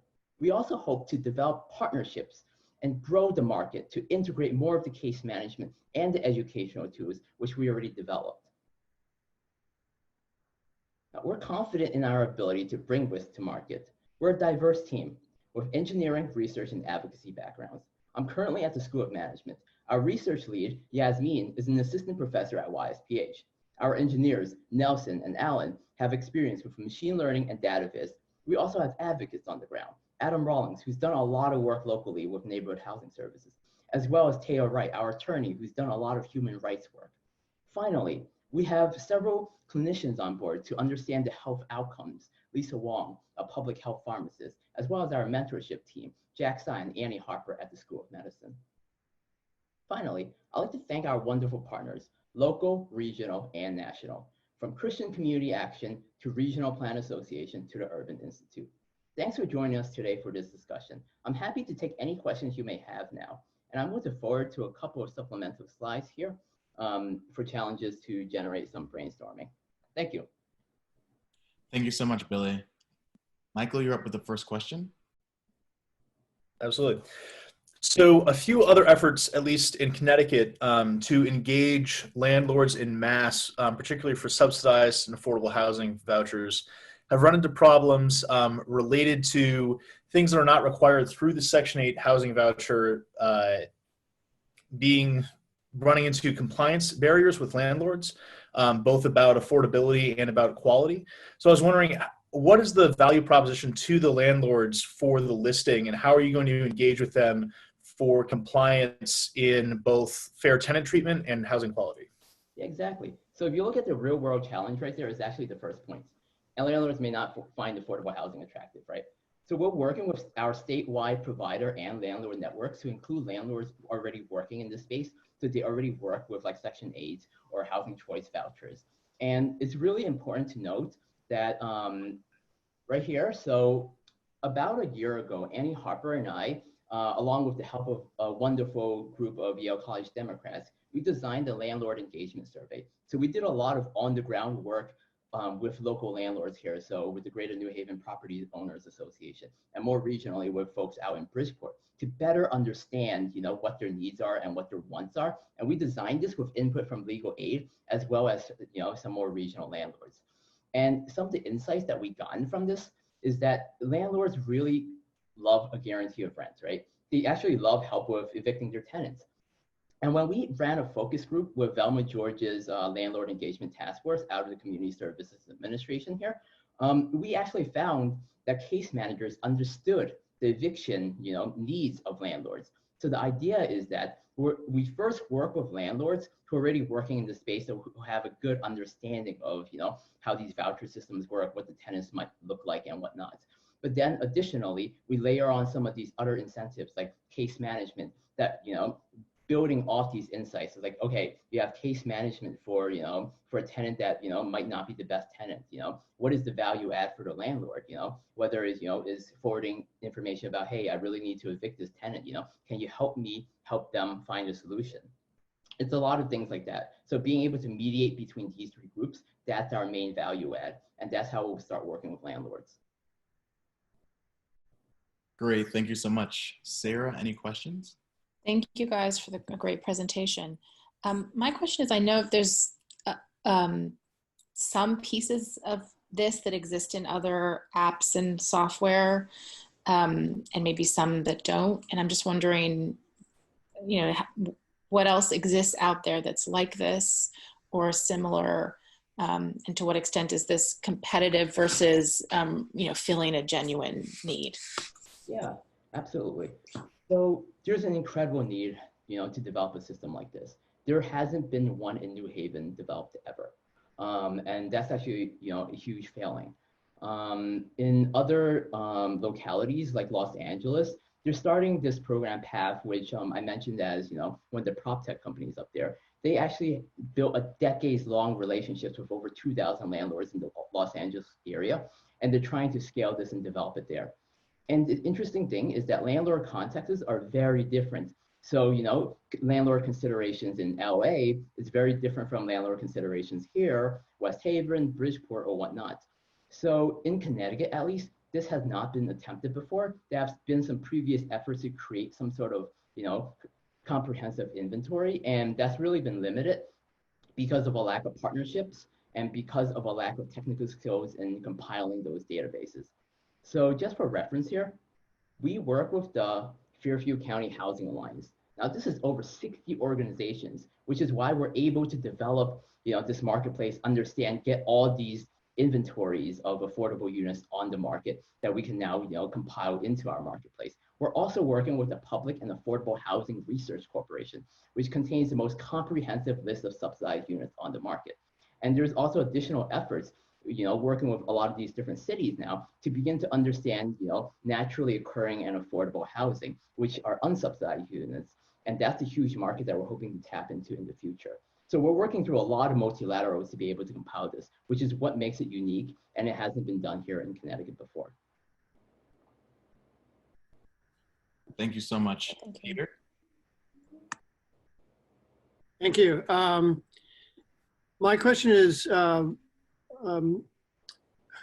two quick questions. One is, have you been able to do a study of affordable housing in New Haven?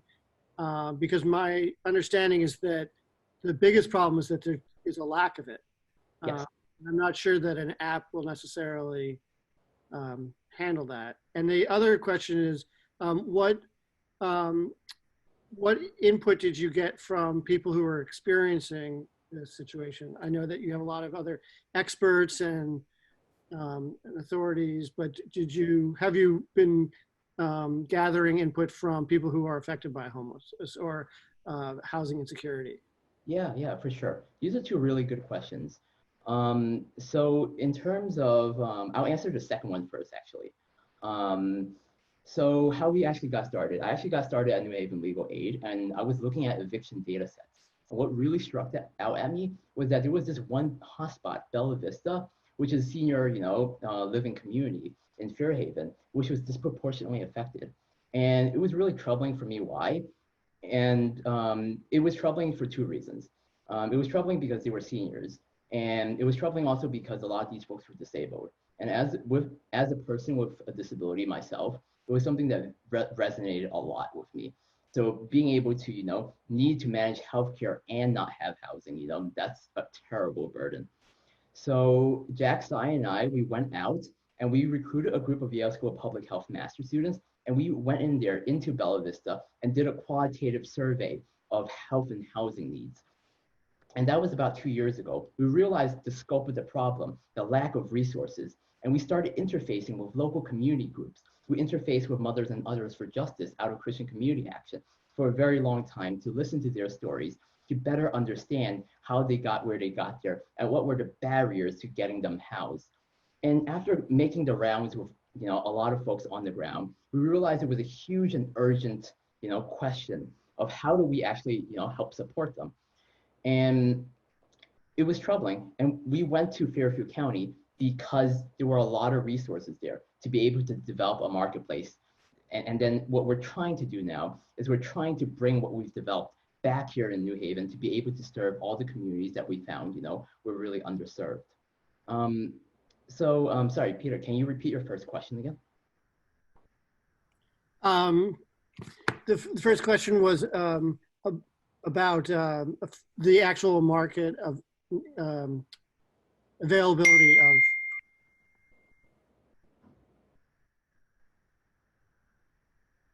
Sorry, you're muted.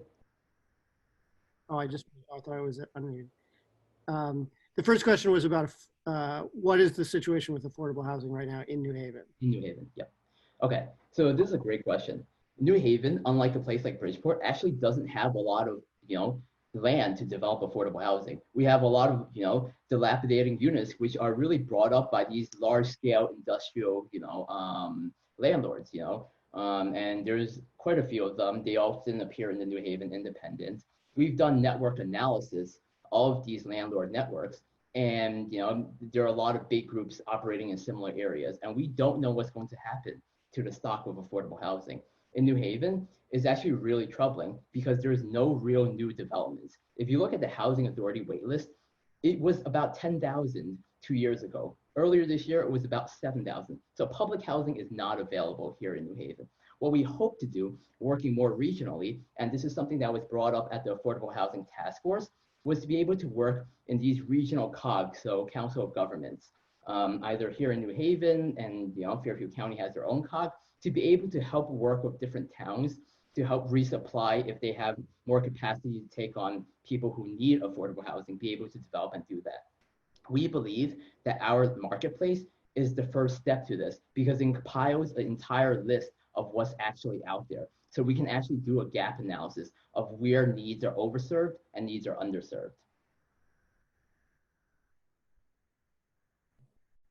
Great, thank you so much. Bruni, last question.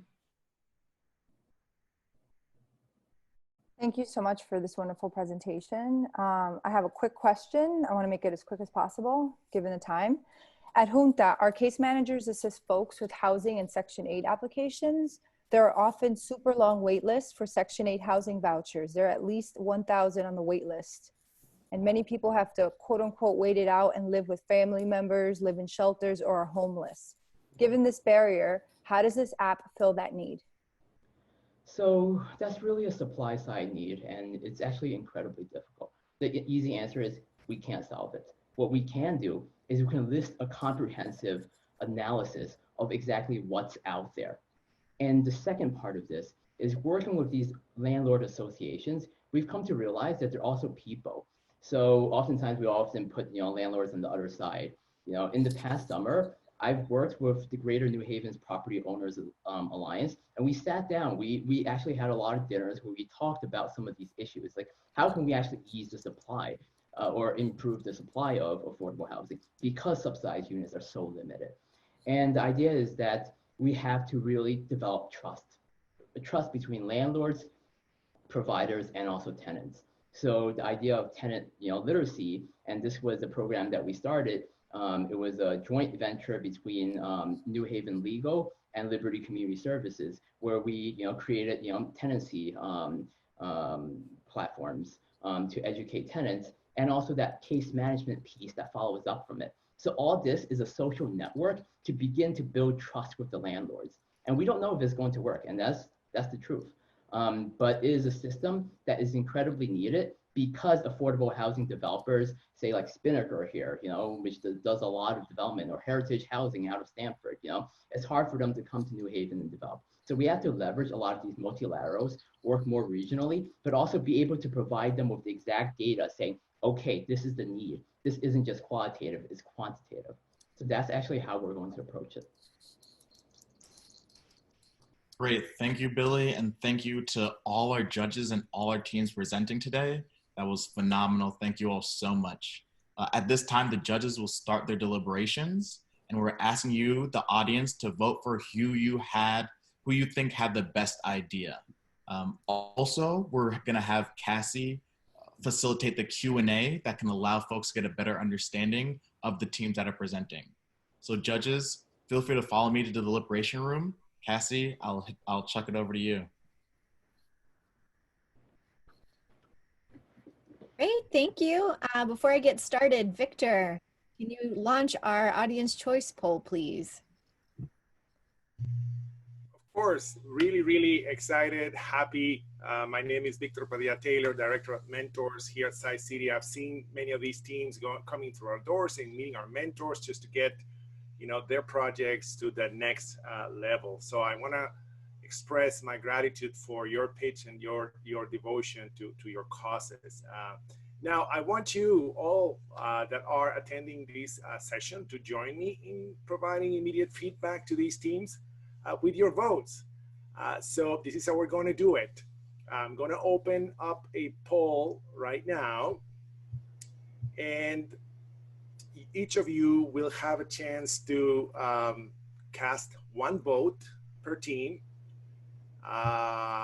over a period of 3 minutes only. So be ready. The winning team is going to get the Audience Choice Award and take home $500. So please help us reward these wonderful teams working to support our New Haven community. So with this opportunity to show an act of support, are you ready? You have 3 minutes to cast your vote. Remember, Dream Kit, reinventing technology to end youth homelessness. We have WISP, creating a social safety for housing unstable Connecticut residents.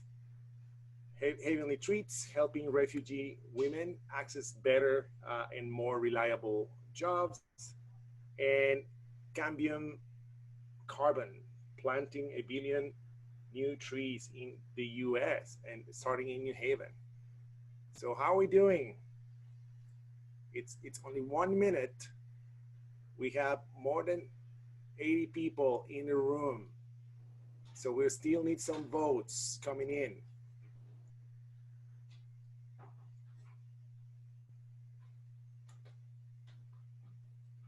Thank you, thank you. We see more votes coming in, but there's still a few that are missing, and we need your support for these teams. Cast your vote so the winning team can take home $500.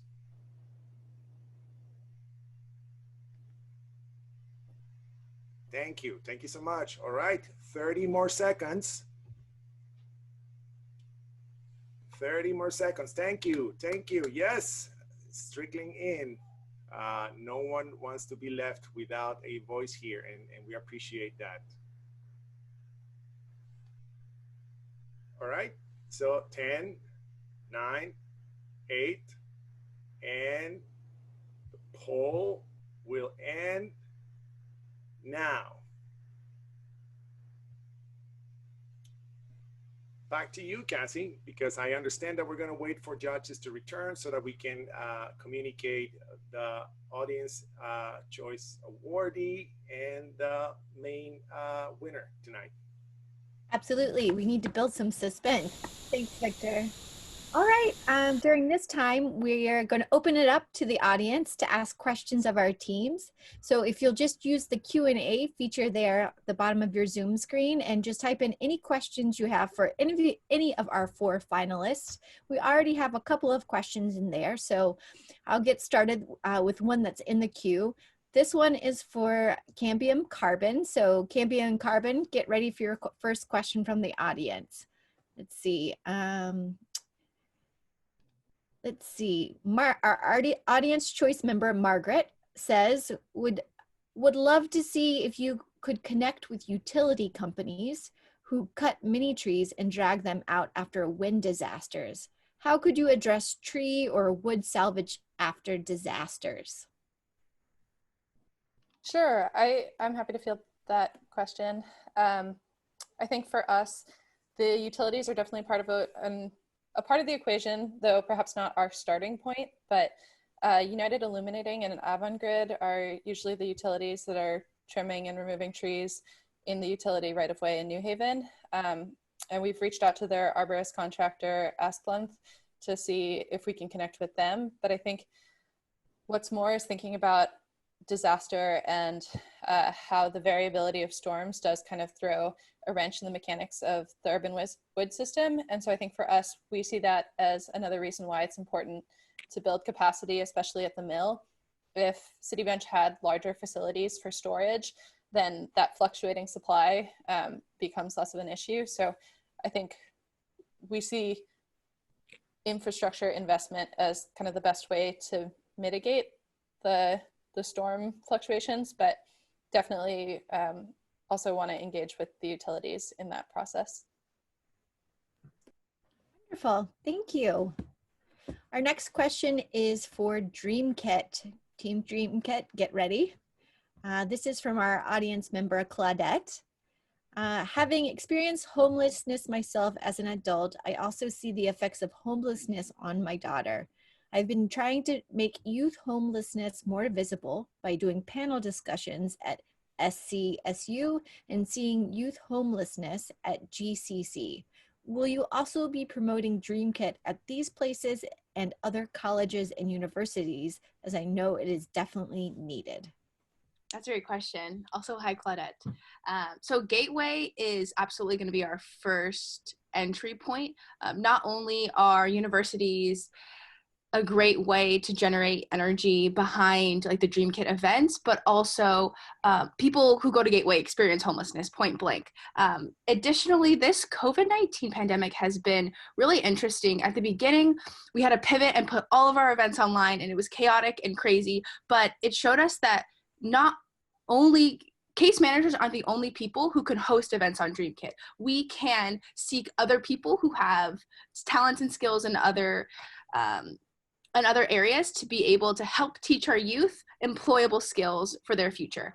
So in going to Southern and Gateway and other universities, we can ask students, what are your major? What are you passionate about? Like, what type of trainings do you want to host on DreamKit, so that we can then share it to a wider audience? So this COVID-19 pandemic has been interesting because it's allowed us to think outside the box and how can we get youth events now and still getting points, etc.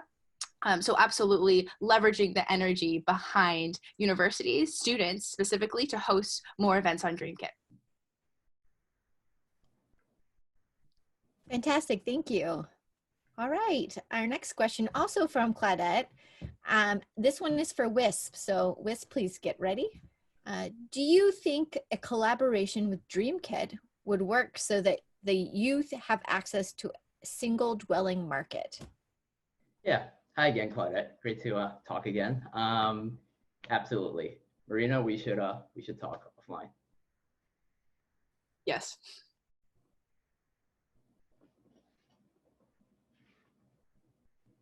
All right.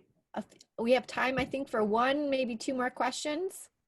So feel free to put any burning thoughts, inquiries that you have in the Q&A.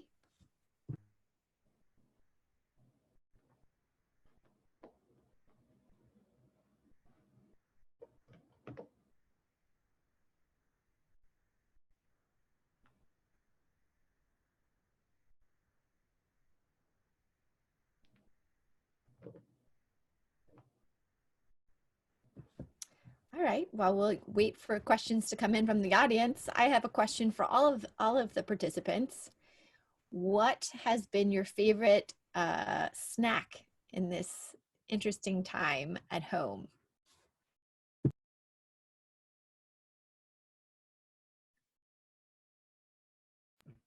Go ahead, Marina. I know you want to say it. I would definitely say chocolate covered pretzels from Trader Joe's. Obsessed. Excellent choice. Any others like to chime in, perhaps from Havenly with some delicious treats? Ben, go ahead. Although Nida is obviously the best baker on our team, I also really love food and cooking. And so I've got this like storage of sourdough frozen in my freezer right now, and it's sustaining me through this entire thing. Delightful. I'm getting hungry just thinking about all of these treats. Anyone else want to chime in?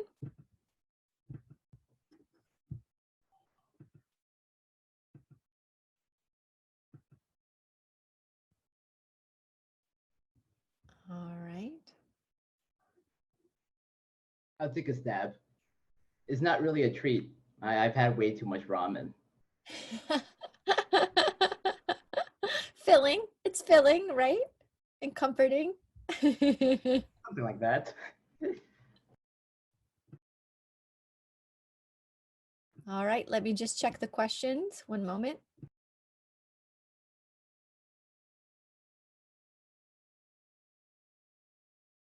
Malik, do you want to translate the question for Nida, maybe? Yes, sure. نداء السؤال ايه اكتر اكل حبيتي تاكليه في وقت الازمه وفي البيت دلوقتي؟ والله حاليا ملك احنا كل شيء بدنا ناكل، ما ادري ايش بينا، في فتحه مو طبيعيه على الاكل. We eat everything now. So we just have this insatiable hunger that we can't fulfill. سوينا سكجول، يوم كيك، يوم معمول، يوم شكر لمن، يوم يعني حلويات على جهه والطبخ على جهه، يعني مدى الاحق يعني. نهار انا بالمطبخ بس اعجن واخبز واسوي فطائر. She made a schedule with her kids, and they rotate like different like Iraqi cookies and then rice pudding, and then they have like a schedule for baking and a schedule for like actual lunches and dinners, and all day she's in the kitchen either making dough or cooking something. So yeah, she has no time. وديزها الكاترينا، الصور كلها يم كاترينا، اذا تحب خد تنشرها تشوفوها. She sent all the photos to Katrina if she wants to share what the meals look like. يعني الأكلة شيت ما حاطتها ببالي تسويها، هالقد مو فراغ عندنا بالبيت، يعني وين نخليها بالفراغ؟ نستغله. There's a lot of things that she's been meaning to make and on her mind, and now that there's a lot of free time, she's making everything that she's ever wanted to make. That's wonderful. And sounds delicious. You're making me very hungry.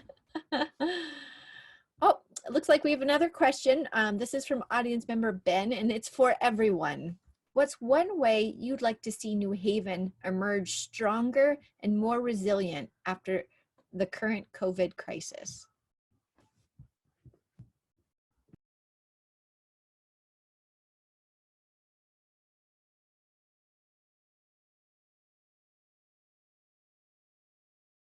I'm happy to take a stab at it. So I think that our vision for sort of, or at least our section of what we're working on in New Haven is very in line with our general principles at Havenly, which is like Nida said, she is the one with the crisis know-how, and she knows how to provide for folks in these kinds of environments. And so I think for us, our hope is that Nida and others like her with those types of experiences can use that knowledge in order to uplift and generate community. That's really wonderful. Thanks, Ben. Anyone else want to add to that question? I think so, especially with this stay-at-home mandatory experience, a lot of people are reflecting about their privilege in having a home and in having a safe place to be able to stay and have food and being able to quarantine is a privilege, right? And so I would love for just mindsets to start to shift around New Haven and to understand that homelessness is at the forefront of social issues more now than ever. And especially now that we as a society haven't really been spending a lot of money going out, going to restaurants, like we have more surplus of financial means to be able to donate to the people who are doing the hard work to then help people who are unstably housed. So just recognizing how much money we spend on superfluous things, quite possibly, and how that could be impacting other communities, our local communities, to a greater degree. Wonderful, thank you. Anyone else? Yeah, I would just add one thing. I think that with so much changing so quickly, the need for really accurate information to be disseminated effectively is just like coming to light more than ever, and that's something that everyone is experiencing, no matter what language you speak, or everybody is just like really thirsting for accurate information on COVID and the resources available. And I think that it's bringing to light how important access to accurate information that is accessible and in your language is, like just how important that is.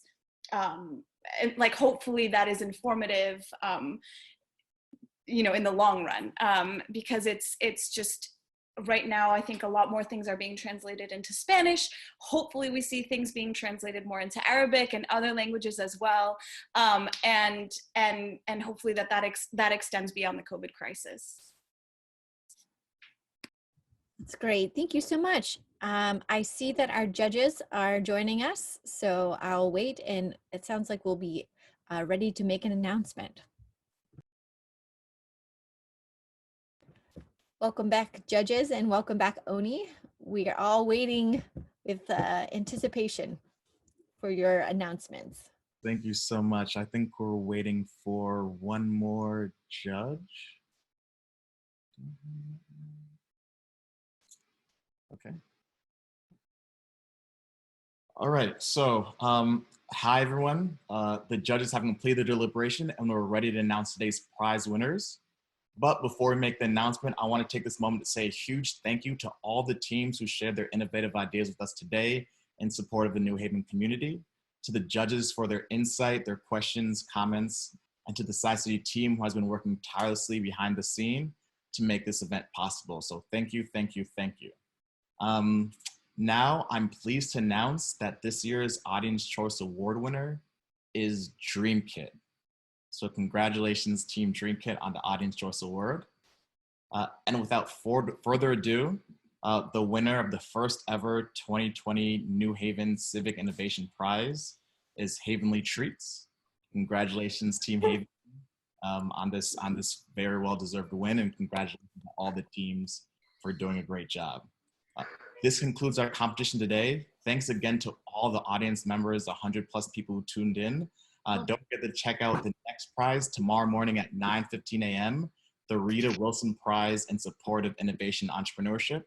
And you can access the full schedule of Startup Yale and the Yale Innovators Digital Showcase at startupyale.com.